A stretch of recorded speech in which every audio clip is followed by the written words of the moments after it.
English बोलना आप बिल्कुल बेसिक से सीखेंगे, ये मेरा दावा है। ठीक है, तो देखिए पहले दिन आप इंग्लिश कैसे बोलना शुरू करेंगे क्लास 1 में। टन टन, देखिए मैं बिल्कुल आप लोगों को फाउंडेशन से ही सिखाऊंगा, जैसा कि आप देख सकते हैं, है ना। और आपको समझ में आ भी गया होगा कि इससे बेसिक तो हो ही नहीं सकता। इससे बेसिक हो सकता है? बिल्कुल नहीं हो सकता।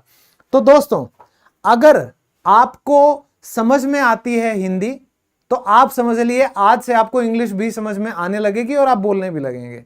वो कैसे? सबसे पहले किसी भी भाषा का ज्ञान बहुत जरूरी है। तो आपकी जो भी फर्स्ट लैंग्वेज है, आपको पता है वो कैसे बोली जाती है बिना ग्रामर के। तो हम उसका जो स्ट्रक्चर है, ठीक है, वो हम आज यहां पे डिस्कस करते हैं। सबसे पहले हम देखते हैं, मैं अंग्रेजी पढ़ाता हूं। ये क्या है? ये हमारा वाक्य है। ये क्या है दोस्तों? ये हमारा एक वाक्य है और उसका जो स्ट्रक्चर है हमारी भाषा में वो कैसा है। सबसे पहले मैं इसकी ट्रांसलेशन कर देता हूं, चाहे आपको आती हो या ना आती हो, सिर्फ आप ध्यान से देखो। हम इसको कैसे टुकड़ों में तोड़ के आज पूरा समझेंगे बेसिक से कि इसकी शुरुआत हम कैसे करें। तो देखिए, मैं का मतलब होता है आई। इसको हम आई नहीं बोलेंगे, इसको कैसे बोलेंगे इंग्लिश में? आई। ठीक है, आई नहीं बोला जाता, इसका सही उच्चारण होता है आई। ठीक है, आई टीच इंग्लिश, कि मैं अंग्रेजी पढ़ाता हूं। तो आपको तीन चीजें दिखाई दी। तो इंग्लिश में जो साधारण वाक्य होते हैं, ठीक है, तो वो शुरू कैसे होंगे? वो शुरू होंगे, आपको एक तो कर्ता की जरूरत पड़ेगी, यानी जैसे आई है, ये हमारा क्या है? कर्ता, यानी कि काम करने वाला। और ये जो है वो क्या होता है? ये होता है हमारा काम करने वाला, जो काम करता है। जैसे आई टीच, मैं पढ़ाता हूं। यू लर्न, आप सीखते हो। शी प्लेज, वह खेलती है। ही डांसेस, वह नाचता है। इस तरीके से तो जो बंदा काम करता है उसे बोला जाता है कर्ता। फिर ये जो आप बीच में देख रहे हैं, ये है कि काम क्या हो रहा है। यहां पे मैंने कहा मैं अंग्रेजी पढ़ाता हूं, तो मैं आप लोगों को पढ़ाई जो करवा रहा हूं, ये एक काम हो रहा है। ये हमारी क्या है? ये होती है हमारी क्रिया। आपको हिंदी आती है ना, इंग्लिश नहीं आती तो भूल जाओ। हिंदी आती है, उसी से समझेंगे, बिल्कुल डिटेल में पोस्टमार्टम करेंगे, एक एक धागा खोलेंगे आज। ठीक है, फिर इन दोनों के अलावा जो भी हमारी बाकी की जानकारी बच जाती है उसको हम कहते हैं अदर इंफॉर्मेशन, या अन्य शब्द हम उसे बोलेंगे। ठीक है, तो देखिए ये जो है कर्ता, इसको इंग्लिश में हम क्या बोलते हैं? यहां से दोस्तों आज हमारी जो बेसिक इंग्लिश की शुरुआत हो रही है वो मैं यहां से कर रहा हूं। ये है स्टेप 1। ये क्या है? स्टेप 1 है। स्टेप 1 हमें क्या बताता है कि हमें सिर्फ और सिर्फ 3 चीजों का पता होना चाहिए इंग्लिश बोलने के लिए। सिर्फ 3 चीजों का।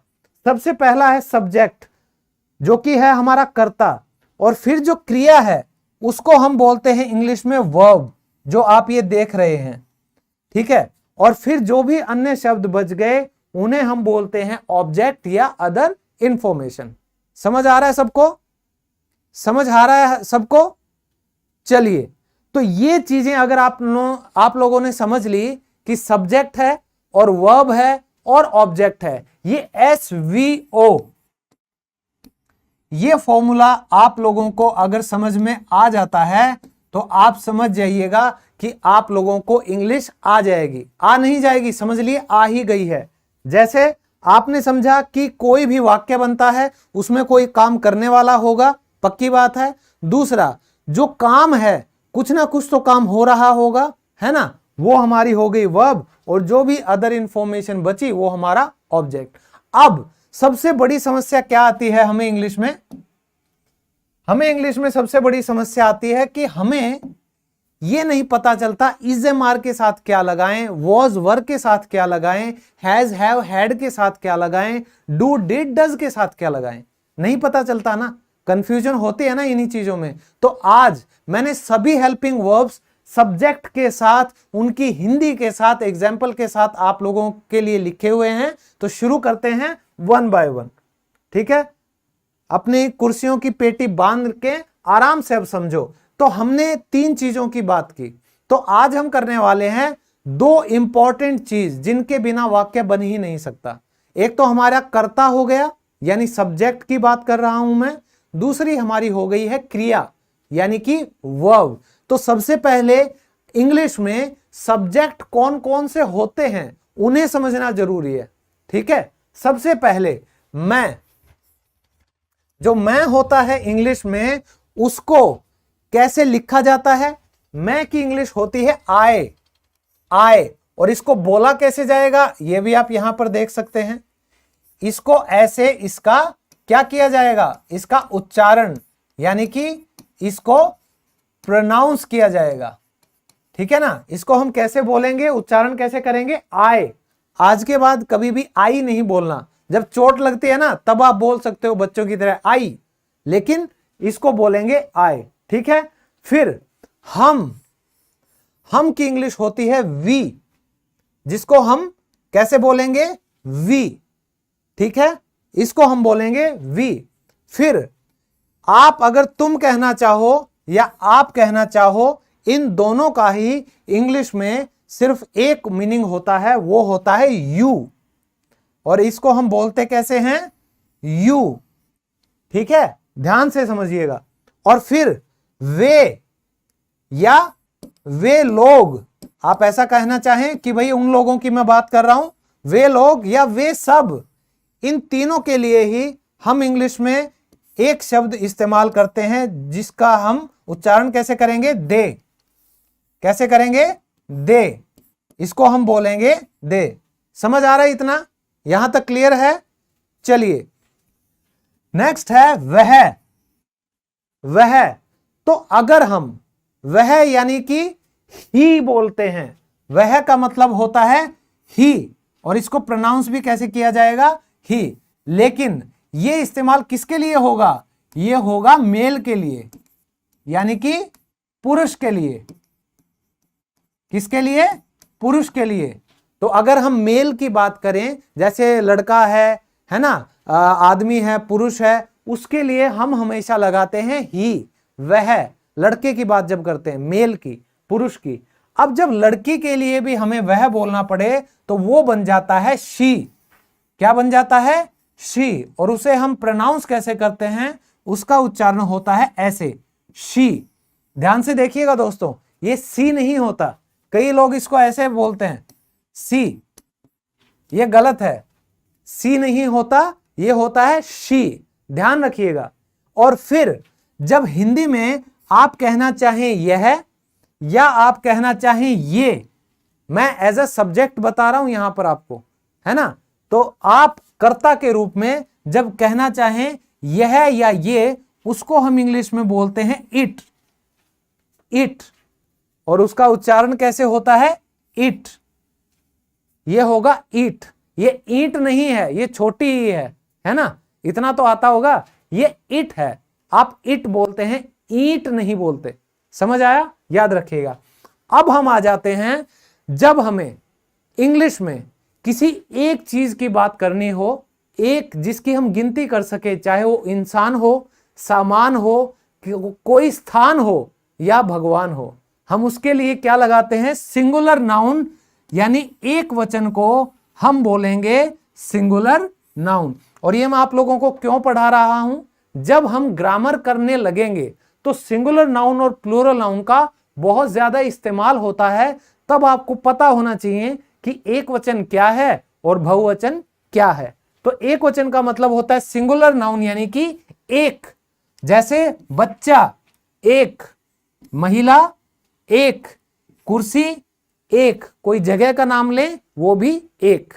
ठीक है, एक वचन। अब बहुवचन, यानी कि बहुवचन एक से ज्यादा, उसको हम बोलेंगे इंग्लिश में प्लूरल नाउन। जैसे यहां पर बच्चा था तो बच्चे, एक से ज्यादा बच्चा हम बोलेंगे बच्चे। एक से ज्यादा महिला हम बोलेंगे महिलाएं। एक से ज्यादा कुर्सी हम उसे बोलेंगे कुर्सियां। समझ आ रहा है? क्लियर है? तो ये हैं हमारे सब्जेक्ट, ये सभी हमारे हो गए हैं कर्ता। तो आज के बाद अगर आप लोगों को समझने में कभी भी दिक्कत हो कि मैं का इंग्लिश में क्या कहेंगे, हमको इंग्लिश में क्या कहेंगे, तुम या आपको क्या कहेंगे, वे या वे सबको हम क्या कहेंगे, वह को क्या कहेंगे, ये को क्या बोलेंगे, और सिंगुलर और प्लूरल नाउन क्या होता है, तो मेरे हिसाब से आज के बाद आप लोगों को ये समझने में प्रॉब्लम नहीं आएगी। समझ आ रहा है? चलिए अब हम बढ़ते हैं एक कदम आगे। अब दोस्तों देखिए, आप लोगों को यहां पर बिल्कुल आसानी से, बिल्कुल मक्खन तरीके से यह समझ में आ जाएगा कि अब हम कौन से जो वर्ब होते हैं, सब्जेक्ट हमने कर लिए, तो अब मैंने सब्जेक्ट रख दिए इस बीच वाली लाइन में। तो आप लोगों के सामने सबसे बड़ी समस्या आती है कि सर कौन से सब्जेक्ट के साथ हम इज एम आर लगाएं, हैज हैव लगाएं। तो वो जो समस्या है वो मैंने यहां पर बिल्कुल खत्म कर दी है। सबसे पहले हम करने वाले हैं ये जो इज एम आर नाम की बीमारी होती है, इनको, जो कि बहुत ज्यादा इस्तेमाल होता है, तो इनको हम कैसे करेंगे। चलिए देखिए दोस्तों, क्रिया, सबसे पहले हमें क्रिया करनी जरूरी होती है। तो क्रिया क्या होती है, ध्यान से देखिए। जब भी आप हिंदी में कहना चाहें है, भाई ऐसा है, तो है की इंग्लिश क्या होती, इंग्लिश होती है इज।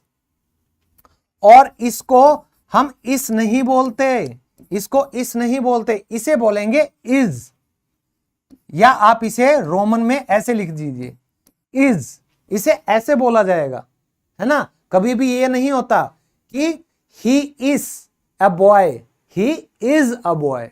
तो जब भी बोलो इंग्लिश सही बोलो, सही उच्चारण करके बोलो। अब दोस्तों देखिए, अब इसके साथ, है के साथ यानी इज के साथ कौन कौन से सब्जेक्ट आ सकते हैं, हमेशा याद रखिए।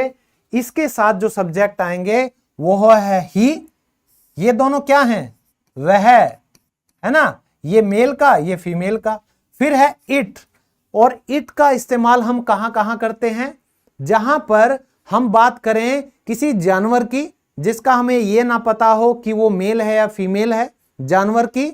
जब हम मौसम की बात करें, जब हम बरसात की बात करें, जब हम किसी को समय बताएं, इन सभी के लिए, या किसी सामान की बात हो उसके लिए भी हम इस्तेमाल करते हैं इसका, इट का।